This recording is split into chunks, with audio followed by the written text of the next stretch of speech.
life. The fact that there were British people, German people, French people in the Twin Towers at the time, the fact that we have daily contact with New York and Washington, D.C. makes it our battle as well. I think that the first thing that has to be done, of course, is to show to the American people a resilience and to show the rest of the world that America isn't going to stand by. That is being done. Now America has a number of military options. The most important of those, of course, is to get the alliance behind it. By going to Article 5 of the Washington Treaty of 1949, there are now 18 nations standing together against terrorism and to try and do something in self-defense about what happened. And other countries are going to join in as well. So it doesn't really matter at the moment what military hardware is there, because we've got enough military hardware. What we've got to work out is who actually did it, where they are, and how best to deal with them and all the other terrorist groups in the world. How best to deal with them? That's the question. There are enormous forces that you've talked about of a 20th century kind, the kinds of conventional armies that fight on the battlefield, that fight in the sky, that fight on the water.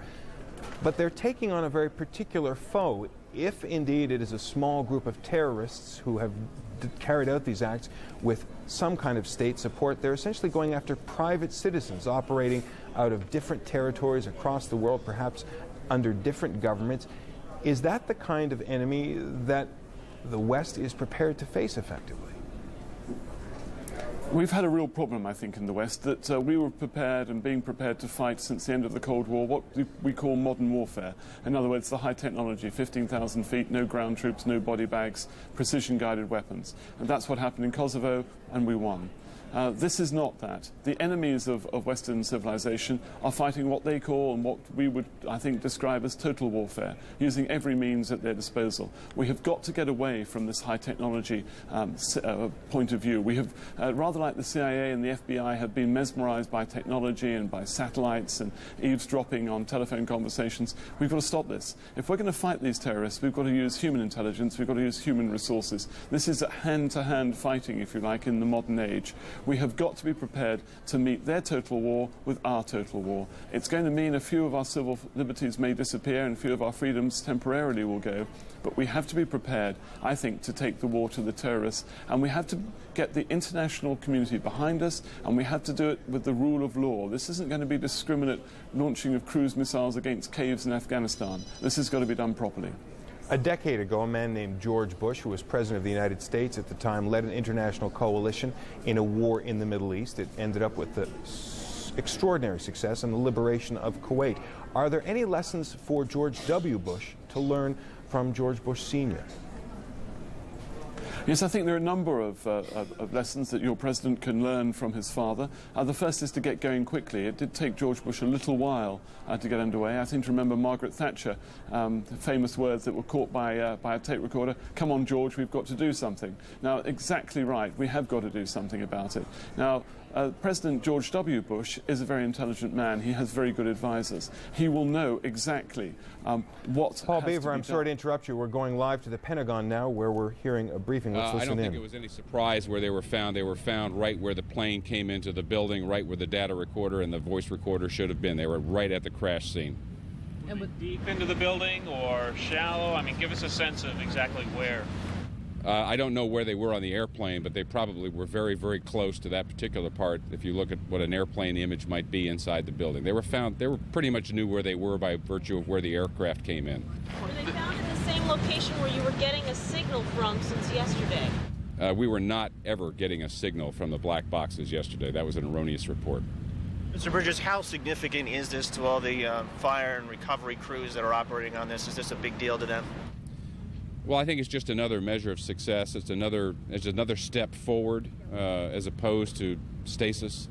It's a significant development, and it's, we're moving ahead. And how difficult was it to actually get the black boxes out? What was the surrounding debris like around it? Well, all I can tell you about that is that particular part of the building is extremely fragile. It's unstable. We've been spending quite a bit of time trying to shore up that area. The columns down on the bottom floors are basically gone, and they've been trying to shore it up with wooden beams.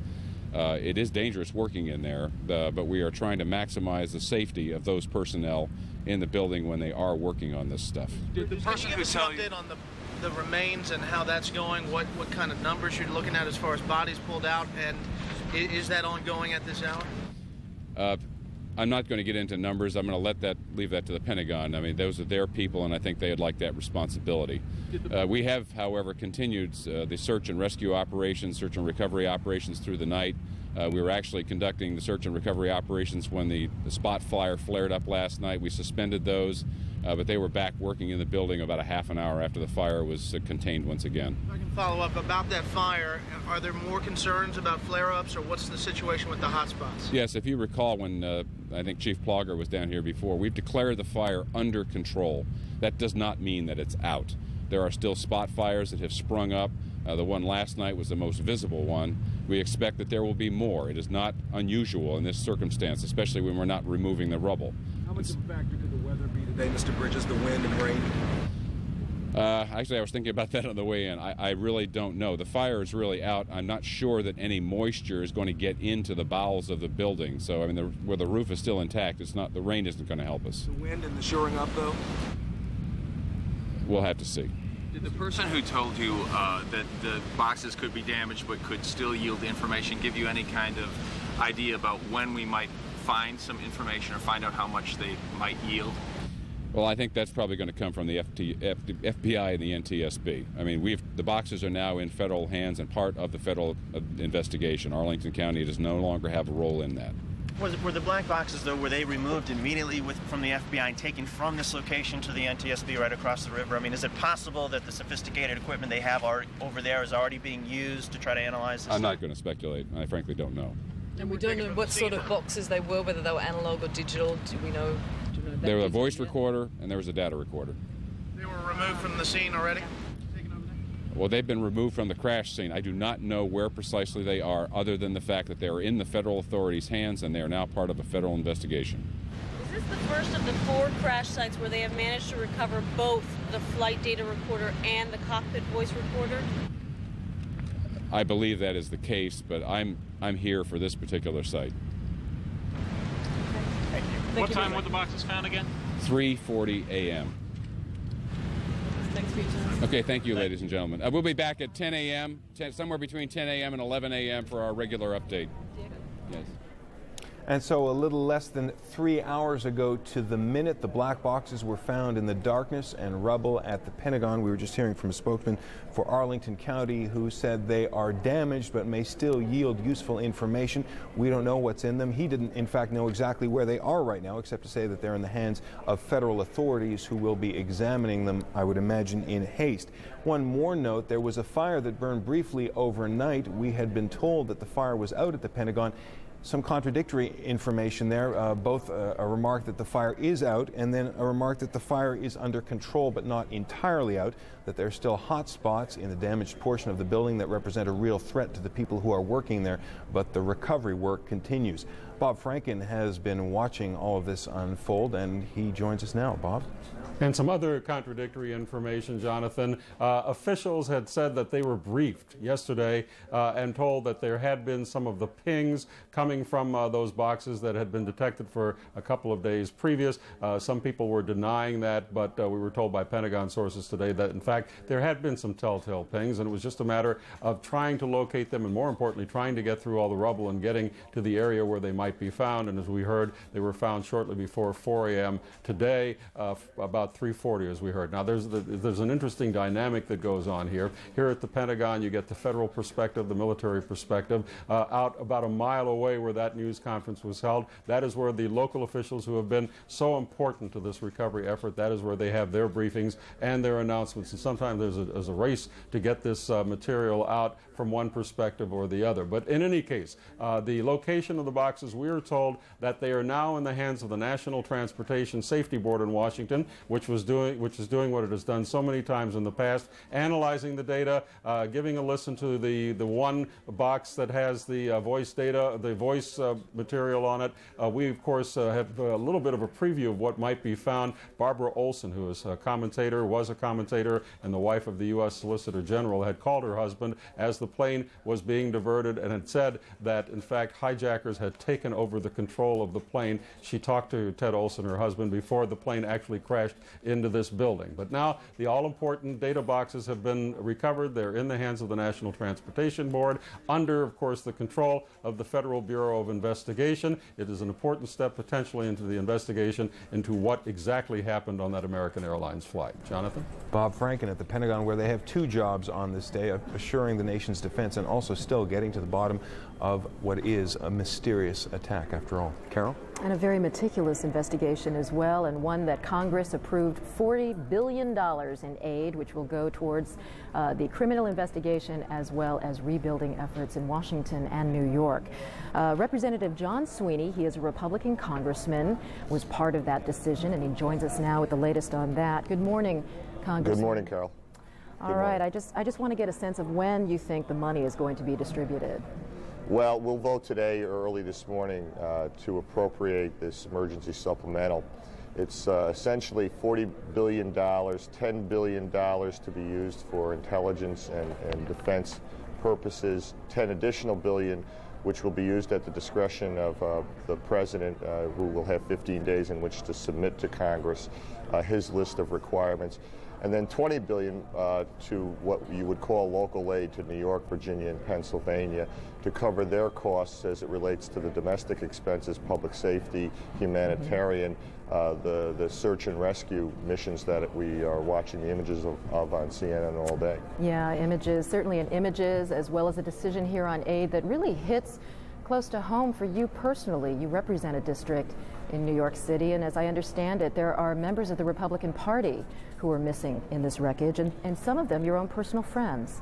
Well, actually, my district is slightly out of the city, but there are a number of folks who are considered unaccounted for who are personal friends. So while the nation suffered great losses indeed, some of us, New Yorkers in particular, have suffered very personal losses in this tragedy. Well, as you attend meetings at the White House, I know you've been there. I know you've been hearing discussion of retaliation or certainly response. I want to get your read on some remarks made by the Defense Secretary. He said yesterday to CNN that to sustain America's way of life will require, quote, a war, a major, long-range, broad-based, sustained effort. In your meetings at the White House, can you tell us, is the United States preparing to go to war? Well, most of the meetings that I attended were classified, so a lot of the detail can't be shared, but I will say that it's very obvious to me that the federal authorities in this administration are focused in on both short-term responses and long-term solutions to the problem of terrorism, and I salute that. You know, one of the problems in America is we really have lowered our guard and not maintained the kind of vigilance I think we're going to need to. The first change, obviously, of what occurred this past Tuesday is that's no longer going to be the case, or no longer going to be the way America is going to be able to operate in order to ensure the safety and security of our citizens.